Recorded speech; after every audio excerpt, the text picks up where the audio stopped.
Bienvenue dans Focus Sahel, en direct de Washington sur VOA Afrique, avec Mohamedou Oumfa.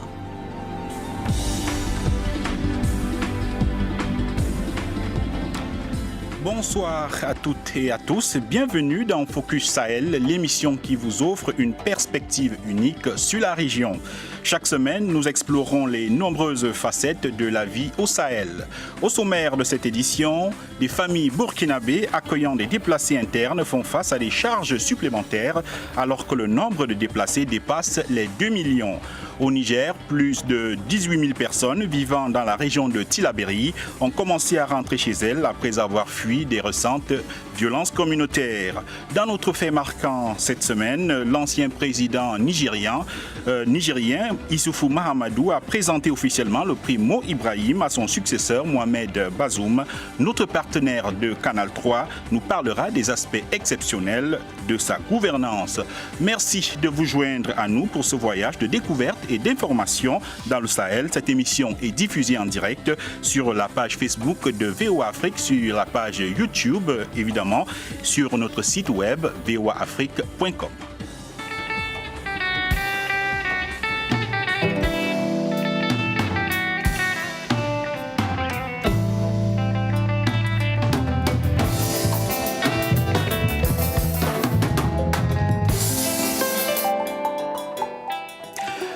Entre février et mars 2023, le nombre officiel de déplacés internes est passé de 1,9 million à plus de 2 millions en raison des attaques armées qui sévissent au Burkina depuis 2015. À Waïgouya, ville située à 180 km au nord de Ouagadougou, de nombreux déplacés ont été accueillis par des membres de leur famille, ce qui impose des charges supplémentaires à ces familles d'accueil. Notre correspondant Gilles Dasda a rencontré la famille Porgo qui héberge depuis quelques années des dizaines de parents qui ont fui leur village. Voici son reportage. 6 heures du matin au domicile de Souleymane Porgo, c'est l'heure du petit déjeuner. Dans ce quartier de Waïgouya, ville située à 180 km au nord de Ouagadougou, c'est le moment de s'alimenter. Ici, les marmites prennent la place des caféières et les gobelets dans lesquels thé et café sont servis sont prioritairement destinés aux femmes et aux enfants.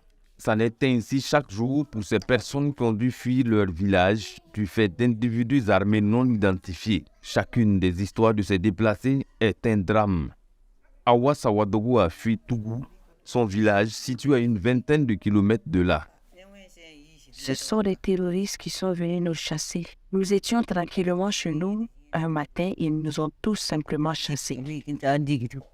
Tout comme Awa, Kadiso Bouddha a aussi été chassée de Boulouga, où elle menait une vie paisible. C'est à 30 km de notre position. Pour ces 2 femmes et 10 des leurs, ce domicile est désormais le dernier abri. On est parti sans rien du tout, sinon ils allaient nous tuer. Toute la famille est venue ici, et c'est le propriétaire de cette maison qui nous abrite et nous nourrit. C'est le chef de famille d'ici qui nous prend en charge. Le chef de famille dont elle parle, c'est lui, Souleymane Porgo. L'homme et sa famille accueillent un nombre important de déplacés, des parents, mais aussi de simples connaissances venant de différents villages. Tout commence en 2020. Avant, c'était plus d'une soixantaine de personnes qui venaient ici. C'est vraiment pas facile, quoi. Non. Mais on a tenté de gérer avec les moyens qu'on a. Ainsi, il va réussir à caser de nombreux déplacés internes en louant des maisons dans des quartiers précaires, mais à sa grande surprise, avec la récente attaque de Karma, village de ses oncles maternels, une nouvelle vague de déplacés va déferler sur son domicile. 57 personnes. À nouveau, d'autres seront relogées ailleurs. Mais l'autre partie est toujours là. Voilà. Sur le plan nourriture, c'est la croix et la bannière. Voilà. Nous, on fait une cuisine fourmée. Moi, j'avais une famille de 15 personnes. Maintenant, tous ceux qui sont allés, vous voyez, je ne peux pas. Même pour le simple bois, si vous payez 2000 francs de bois, c'est juste pour la journée, c'est fini. Il faut payer encore pour le soir. Il faut nourrir près de 70 personnes, dont une partie de celles qui sont logées ailleurs. À ce point-là, le sac de riz de 50 kilos n'excède pas 4 repas. Mais ce n'est pas le seul casse-tête. 60 et quelques personnes. Vous voyez l'espace de la cour, là. Cette terrasse. Ici, les sols ici. Vous voyez cette partie-là, mon garage et ces maisons-là. C'est ici que ces gens dorment. Voilà. S'il n'y a pas de pluie, tout le monde dort ici. Et s'il y a une pluie, tout le monde rentre dans les maisons que vous voyez là. Ça te pointe. De ce beau monde pris en charge par Souleymane Porgo, certains ont une histoire qui fait froid dans le dos. C'est le cas de Salif, nom d'emprunt. Nous l'avons retrouvé dans une localité. Il a vécu le pire lors de l'attaque de son village il y a 6 mois. Un jour, les terroristes ont débarqué comme ça et commencé à tuer les gens du village. Nous étions de simples cultivateurs. Nous n'avons pas pu résister. Ils étaient nombreux. Ils ont tué beaucoup de personnes. Mes frères ont été tués. Ensuite, ils m'ont pris. Ils m'ont amené en brousse. Ils me frappaient et me menaçaient à tout moment. C'était terrible et j'étais gravement blessé. Par miracle, il va réussir à échapper à ces geôliers, avec cependant d'importants sévices corporels, bastonnades, mais aussi une balle dans le dos lors de sa fuite. J'ai fait 2 semaines de captivité et j'ai pu m'enfuir une nuit. J'ai marché pendant plusieurs jours pour arriver à Wayguia. J'ai été soigné. Imaginez-vous, tu es chef de famille et tu te retrouves, toi et toute ta famille, à la charge d'un autre chef de famille. C'est grave. Ce qu'on veut, c'est de l'aide. Après de longues semaines de prise en charge, Salif a quitté le domicile de son hôte. Il est aujourd'hui dans un endroit sécurisé. Les autres déplacés internes avec qui nous avons échangé affirment n'avoir pas reçu de soutien venant de l'État ou d'ONG. Souleymane, quant à lui, n'a reçu que la somme de 100 000 francs en un peu plus de 2 ans comme aide. Les autres appuis. C'est le reportage de Gildas Da. Gildas qui est avec nous en ligne. Bonsoir Gildas. Bonsoir Mohamedou. Voilà, nous venons de suivre votre reportage à Wayguia. Parlez-nous des conditions de réalisation de ce reportage. Est-ce que vous avez rencontré des difficultés particulières? Oui, Mohamedou, donc il faut d'abord dire que déjà partir de Ouagadougou pour Wayguia, c'est déjà une petite épreuve, parce que c'est bien vrai que les transporteurs continuent d'assurer la desserte, mais sachez que déjà à 30 km avant Wayguia, il y a déjà eu à maintes reprises des contrôles effectués par des hommes armés non identifiés. Il y a aussi eu des présences qui ont été signalées. Il y a eu des attaques de villages aussi dans cette zone-là. Donc, c'est vous dire déjà que pour arriver à Wayguia, ce n'est pas aisé, on ne sait jamais ce qui peut arriver. Alors, pour en arriver au cas de Souleymane, il faut dire que bien avant que j'arrive à Wayguia, excusez-moi, déjà, mes contacts m'avaient mis en lien avec Souleymane Porgo. Une fois sur place, j'ai échangé avec lui et le nombre de déplacés à sa charge, ça m'a vraiment laissé sans voix et j'ai donc décidé de relater son cas. Mohamedou, ce que je peux vous dire, c'est qu'il n'y a pas eu d'autres problèmes hormis l'insécurité. Mais ce que je veux ajouter aussi, c'est que quand je quittais la zone, il y a 3 villages pas loin de là qui avaient été attaqués. Il y avait donc d'autres déplacés supplémentaires qui arrivaient en plus sur Wayguia. Effectivement, Gildas, on a remarqué qu'il y avait de très nombreuses personnes qui vivaient dans la concession de M. Porgo. Comment est-ce qu'il parvient à gérer toutes ces personnes? Est-ce qu'il reçoit du soutien? Oh, il gère difficilement ces personnes-là, ça c'est vraiment ça, il faut le dire. Il faut noter qu'il est fonctionnel et il dirige aussi une petite association qui s'occupe de santé de la reproduction et de santé sexuelle. Mais il fait vraiment avec les moyens qu'il a. Il m'a confié clairement que s'il abandonnait ce beau monde-là, ce serait une catastrophe. Donc pour lui, il n'est pas question d'abandonner ce beau monde-là. Alors en termes de soutien, il faut dire qu'il a le soutien de ses frères qui sont à Ouagadougou. Il a d'autres frères aussi qui vivent en Côte d'Ivoire, qui lui apportent de l'aide. Et de temps à autre, il a quelques amis et des voisins du quartier qui lui donnent un coup de main. C'est principalement sur ça qu'il s'appuie. Mais clairement, il faut dire qu'il dit lui-même avoir besoin d'aide du gouvernement et d'avoir besoin d'aide des ONG parce qu'il est totalement submergé et les déplacés continuent d'affluer sur Wayguia, comme je vous l'ai dit tout à l'heure. Effectivement, Gildas, de quel type d'aide ont besoin toutes ces personnes qui vivent chez M. Porgo et au-delà? Il faut clairement, la première réponse que j'ai envie de vous donner, c'est des abris, c'est-à-dire des tentes ou bien des maisons pour se loger en cas de pluie. Il y a aussi, ce qui est demandé, c'est aussi des vivres pour se nourrir. Ce sont les principales demandes qui reviennent, si je peux m'exprimer ainsi. Vous savez aussi, Mohamedou, il y a des familles qui arrivent à Waïguya et qui s'installent sur des terrains nus, à la merci des intempéries. Et le propriétaire de ces terrains nus-là peut les y déloger à tout moment, en fait. Donc, vous voyez un peu la situation à Waïguya. Donc, avec les abris, la nourriture, les déplacés estiment déjà que c'est un bon début. Maintenant, s'il y a aussi du cash qui peut aider à développer les activités, c'est considéré un peu comme un bonus. Ce que je peux ajouter aussi, c'est que selon les derniers chiffres dont on a parlé en début de reportage, c'est que parmi ces PDI, il y a 58,5%, s'il vous plaît, qui sont des enfants. Donc, vous voyez clairement que si les parents ont une activité rémunératrice, ils peuvent beaucoup prendre plus soin de ces enfants-là. Déjà, il y a un autre problème, c'est que parmi ces déplacés qui sont arrivés ces derniers temps à Waïguya, beaucoup n'ont pas été recensés. Et Souleymane le dit lui-même, ce n'est pas de la faute de l'action sociale parce qu'il estime clairement que l'action sociale est totalement dépassée en fait.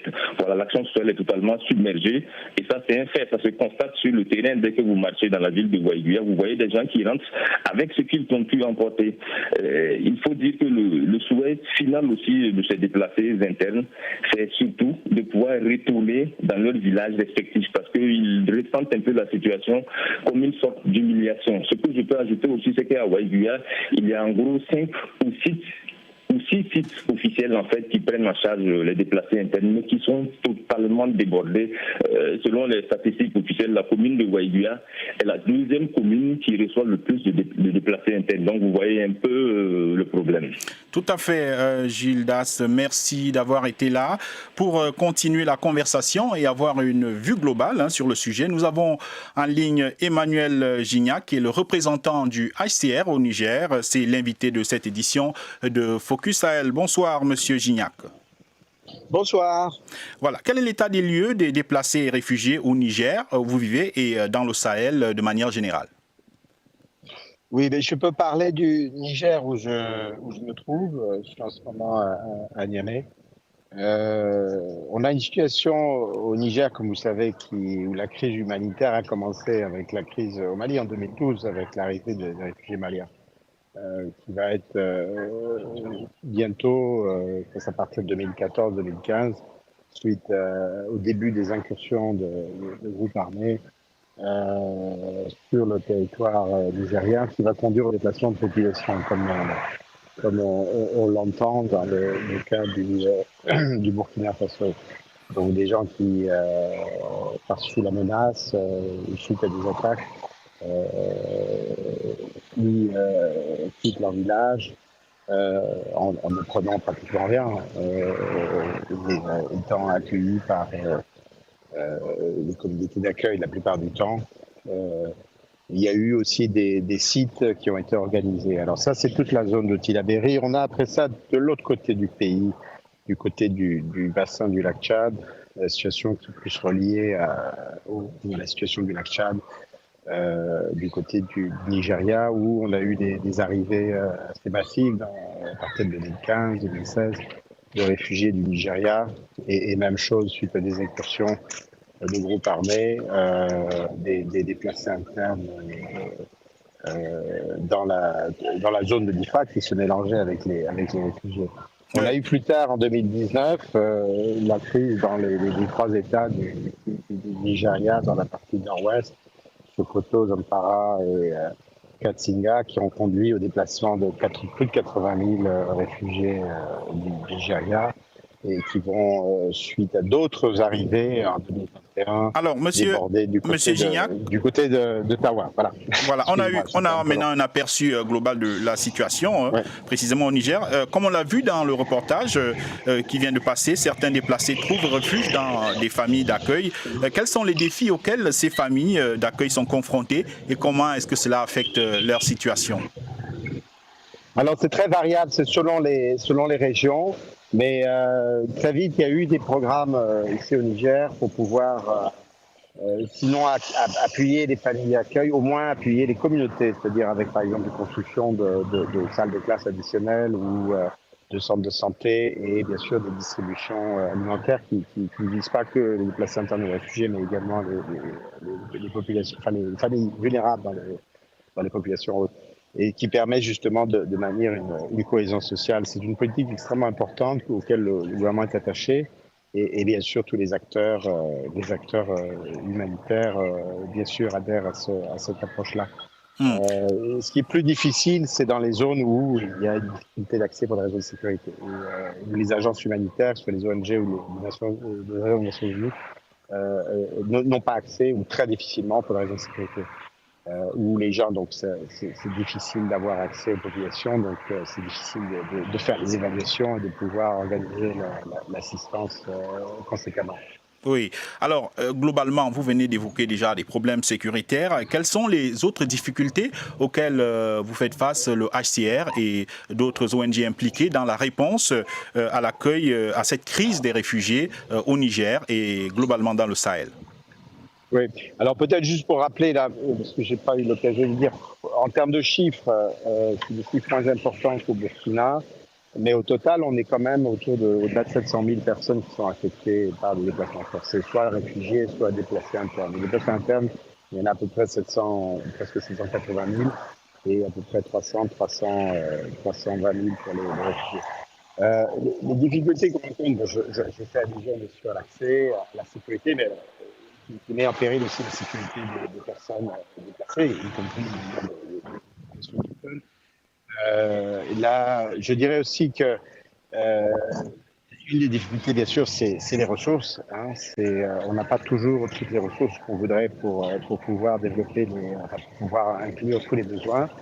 En revanche, à partir du moment où les gens sont dans des zones relativement sécurisées, il y a énormément d'interventions où on fait une espèce de pont entre l'aide humanitaire et l'aide qui est plus durable. Donc des projets, par exemple, de développement qui vont inclure à la fois les populations hautes, les populations réfugiées, etc. Il y a une politique délibérée de vouloir encourager une autosuffisance des populations déplacées pour qu'il puisse y avoir moins de dépendance à l'endroit de l'aide humanitaire. Voilà. Merci beaucoup, Monsieur Emmanuel Gignac. Je rappelle que vous êtes le représentant du HCR au Niger. Merci d'avoir participé à cette émission de Focus Sahel. Le Sahel, une région à la croisée des chemins. Focus Sahel, votre nouvelle émission sur VOA Afrique. Crise sécuritaire, montée de l'extrémisme, déplacement de populations, influence étrangère. VOA Afrique braque ses projecteurs sur la bande sahélo-saharienne pour vous aider à comprendre les enjeux qui sévissent dans cette région et les événements qui rythment la vie de ces pays. Retrouvez nos équipes à Washington et nos correspondants sur le terrain pour des reportages, des analyses et des interviews. Pour tout comprendre sur le Sahel, rendez-vous tous les mardis à 18h temps universel sur VOA Afrique, voaafrique.com et toutes nos plateformes digitales.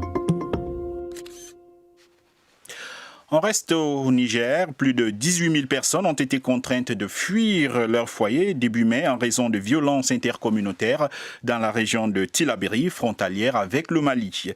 Les autorités locales affirment avoir rétabli le calme et la paix. Depuis lors, une opération de retour volontaire de ces déplacés est en cours.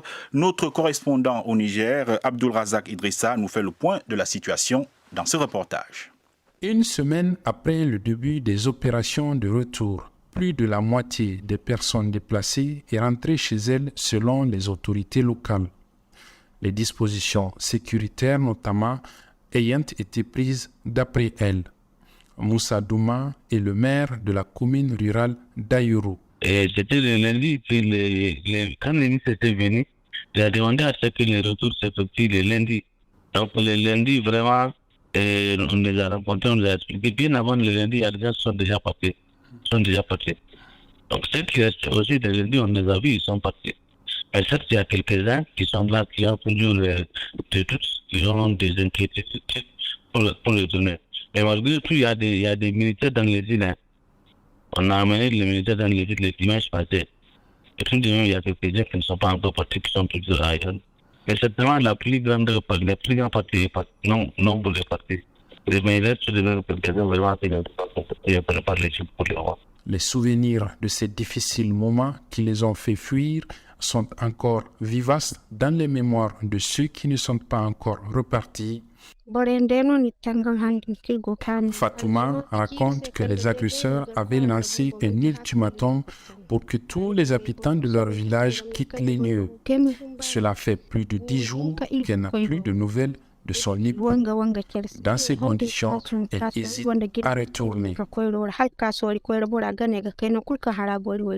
Alertée par les habitants des autres îles de l'arrivée des assaillants, Abdrahman et les siens ont fui plutôt par pirogue. La quasi-totalité des cases du village ainsi que les greniers ont été brûlés. Ils ne pensent pas qu'il puisse encore rester quelque chose là-bas. Alors que, concernant les attaques des groupes terroristes, une relative accalmie règne dans la zone. Le maire de la commune d'Aïrou regrette la survenue de ces incidents intercommunautaires. Rien à voir avec les groupes terroristes, je ne m'attendais pas et tout va mieux. Généralement, il y a toujours les coups de feu et maintenant, vraiment, ça fait presque une seconde et tout se passe très bien. C'est vraiment un conflit qui a entre les agriculteurs et les éleveurs. Les bergers, et tout pour les jardins, ils mettent les animaux et ils veulent les jardins et les gèrent. Vraiment, c'est ce qui a fait le mécontentement qui a dégénéré la bagarre. Dans une note synthèse de ces événements, le Bureau de coordination des affaires humanitaires de l'ONU rappelle que la situation souligne l'importance de renforcer la protection des populations civiles et de lutter contre l'impunité des crimes. L'élément déclencheur de ces violences reste les exactions commises sur des villageois par de présumés terroristes. Abdulrazak Idrissa à Niamey pour VOA Afrique. Une note positive à présent pour continuer cette émission qui, je le rappelle, est diffusée en direct sur la page Facebook et YouTube de VOA Afrique. L'ancien président du Niger, Mahamadou Issoufou, lauréat du prix Mo Ibrahim 2020, a présenté officiellement son trophée à son successeur, Mohamed Bazoum, lors d'une cérémonie vendredi dernier. Ce prix reconnaît une gouvernance exceptionnelle en Afrique. C'est notre fait marquant de la semaine. Et pour en parler, je suis en ligne avec Seni Amadou. Il est le rédacteur en chef de notre station partenaire, Canal 3 au Niger. Bonsoir Amadou. Bonsoir Mahamadou. Voilà. Comment est-ce que les médias locaux ont couvert cette cérémonie de présentation officielle du prix du trophée Mo Ibrahim par l'ancien président Mahamadou Issoufou à son successeur? C'était une couverture qui a réuni pratiquement l'ensemble des médias nationaux de la place au niveau du Centre international des conférences Mahatma Gandhi, où ces médias ont mis en relief justement la grandiosité de l'événement, la solennité de l'événement et également les invités, les personnalités qui ont été invitées, qu'elles soient nationales ou internationales, et surtout les témoignages sur la qualité ou bien les qualités de l'ex-président Issoufou Mahamadou, qui a été donc honoré par ce prix. Et également, les médias ont mis en relief les deux discours du président Mahamadou Issoufou, le président sortant donc, et de son successeur Bazoum Mohamed pour Issoufou Mahamadou. Au fait, les médias ont mis surtout en relief une de ces phrases là où il déclarait que il dédie ce trophée à l'action collective, à tous ceux qui l'ont supporté, soutenu pendant qu'il était à l'opposition pendant 20 ans et pendant qu'il a gouverné le Niger pendant 10 ans. Son successeur, Mohamed Bazoum, lui, a parlé de postérité, que l'ex-président est rentré dans la postérité avec ce prix et qu'il montre désormais qu'au Niger, il n'y a que la voix des jeunes qui amène au pouvoir et qu'il n'y a aucune possibilité de rester au pouvoir au-delà des 2 mandats constitutionnels. Oui, Amadou, parlons justement de la gouvernance du l'ancien président Mahamadou Issoufou. Comment est-ce que les médias ont mis en avant cette gouvernance exceptionnelle? Qu'est-ce qui, selon les médias, a fait la particularité du président Issoufou au point de lui valoir ce prix?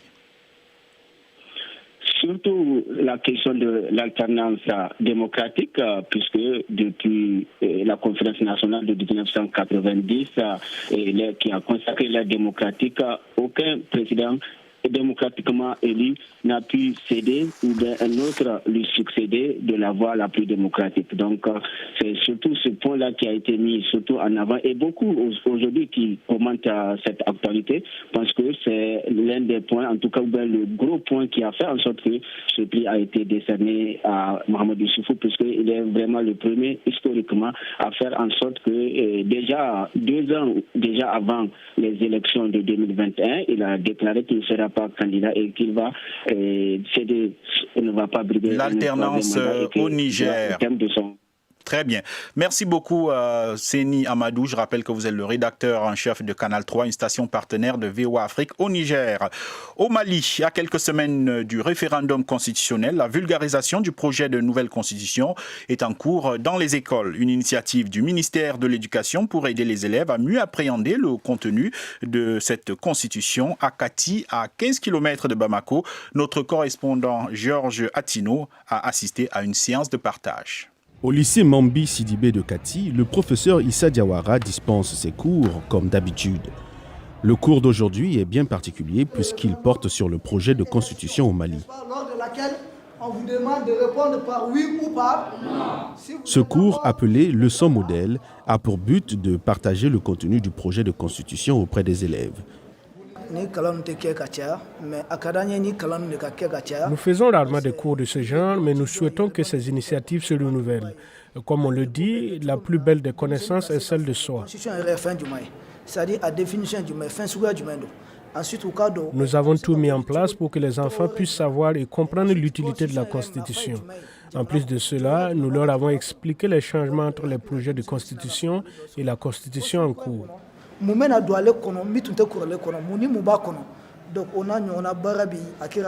La vulgarisation du projet de constitution à travers les leçons modèles est une initiative du ministère de l'Éducation. Sa mise en œuvre repose sur les académies d'enseignants qui coordonnent avec les établissements scolaires. Toumani Diakité est l'un des élèves ayant suivi la leçon modèle. Selon lui, ce cours l'a aidé à mieux comprendre le référendum constitutionnel.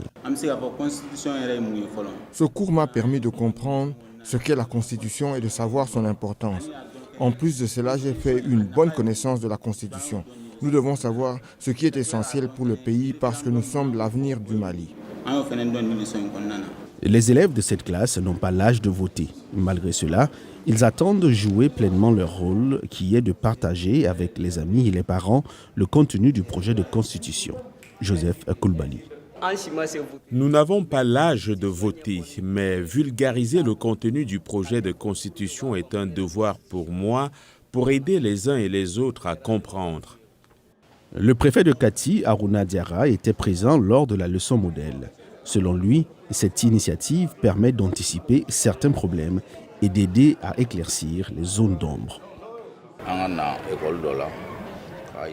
Nous avons eu des difficultés dans le passé parce que nous n'avons pas pu mettre en place ce type d'initiative. Parce que dans un pays, à chaque fois que les autorités prennent une décision, il y a des pour et des contre. Et ce sont ceux qui sont contre qui peuvent empêcher ces idées d'émerger. C'est pour cela qu'il était important de partager le contenu de la Constitution avec les élèves afin qu'ils puissent le partager avec d'autres et en famille. La vulgarisation du projet de constitution dans les écoles continuera jusqu'au 31 mai 2023. C'est avec ce reportage relaté par Arzouma Compaoré que nous mettons un terme à cette émission. Merci à tous ceux qui nous ont accompagnés dans ce voyage au Sahel. Merci également à nos invités qui ont partagé avec nous leur expertise et leur point de vue. Enfin, je tiens à saluer particulièrement tous nos correspondants qui nous ont apporté les nouvelles de la région. Mohamedou Oumfa à ce micro, Georges Léonard Sagno et Arzouma Compaoré ont assuré la mise en onde. Nous vous remercions d'avoir écouté Focus Sahel. À très bientôt.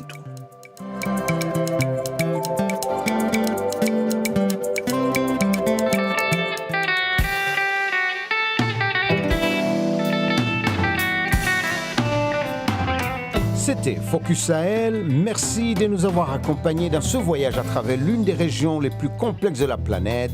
Vos points de vue, vos défis, vos récits et vos contributions sont les bienvenus. Laissez-nous vos commentaires sur voaafrique.com ou sur notre page Facebook VOA Afrique.